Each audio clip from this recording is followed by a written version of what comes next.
بسم اللہ الرحمن الرحیم۔ ناظرین کرام، آج ہم ایک ایسے نوجوان کی زندگی کو ڈسکس کریں گے جس نے اپنی ساری زندگی انسانیت کی خدمت کے لیے وقف کر دی۔ یہ ان دنوں کی بات ہے جب برِ صغیر پاک و ہند پر ملکہ برطانیہ کی حکومت تھی۔ 1928 عیسوی میں بھارتی گجرات کے شہر بنٹوا میں میمن خاندان میں ایک بچے نے آنکھ کھولی۔ بھوک اور غربت اسے ورثے میں ملی تھی۔ ایک طرف شہر کی مصروف زندگی تھی تو دوسری طرف کچی آبادی کے تنگ و تاریک مکان میں رہنے والے ایک 11 سالہ لڑکے پر زندگی تنگ سے تنگ ہوتی جا رہی تھی۔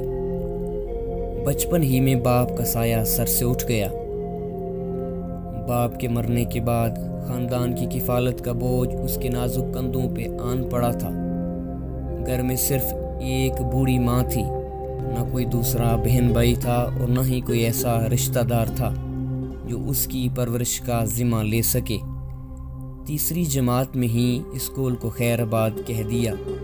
اب کمانے کے ساتھ ساتھ ایک اور ذمہ داری اس کی منتظر تھی۔ ابھی 11 سال کا ہوا تو ماں معذور ہو گئی۔ جب ماں کو بھوک لگتی اپنے ہاتھوں سے اسے کھانا کھلاتا، اس کو نہلاتا، اس کے کپڑے بدلتا، الغرض اپنی ماں کی ہر ضرورت کا خیال رکھتا۔ اس طرح 8 سال کا عرصہ گزر گیا۔ ناظرین کرام، جب پاکستان بنا تو اس کا خاندان کراچی میں آباد ہو گیا۔ اپنے ملک کی آزاد فضا میں پہنچ کر وہ ایک اور صدمے سے دوچار ہوا۔ جب اس کی عمر 19 سال ہوئی تو اس کی ماں بھی اس دنیا سے چل بسی۔ اب تو اس کی دنیا ہی اجڑ گئی۔ اب اس بڑی دنیا میں اس کا کوئی بھی اپنا نہیں تھا۔ اب بظاہر اس کی زندگی کا کوئی مقصد نہیں رہا، لیکن اس باہمت نوجوان نے اپنا مقصد چنا اور خوب چنا۔ اس 3 جماعتیں پاس بے ہنر اور بے آسرا 19 سالہ لڑکے نے ایک فیصلہ کیا۔ ناظرین کرام، اس نے اپنے خدا کو حاضر و ناظر جان کر اپنے آپ سے عہد کیا کہ وہ اپنی ساری زندگی انسانیت کی خدمت کے لیے وقف کرتا ہے۔ اب ایک طرف اس کے حالات، اس کی غربت اور اس کی بے کسی اس کا مذاق اڑا رہی تھی کہ تم ایک یتیم اور غریب بچے ہو، تم کیا کر سکتے ہو؟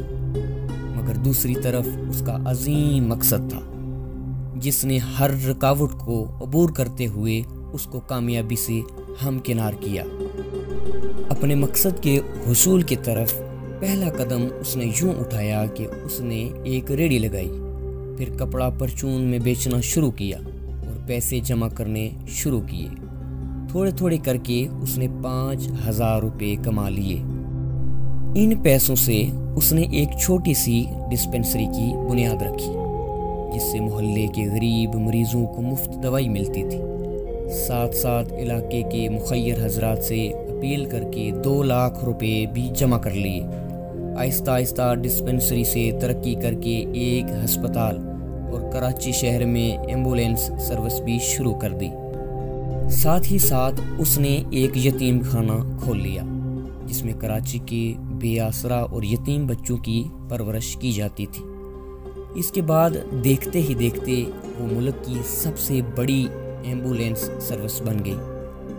اس کی خدمات کو خراج تحسین پیش کرنے کے لیے اسے 5 عالمی اور 11 ملکی سطح کے ایوارڈز دیے گئے، اور اس 3 جماعتیں پاس آدمی کو ایک معروف غیر ملکی تعلیمی ادارے نے PhD کی اعزازی ڈگری بھی پیش کی۔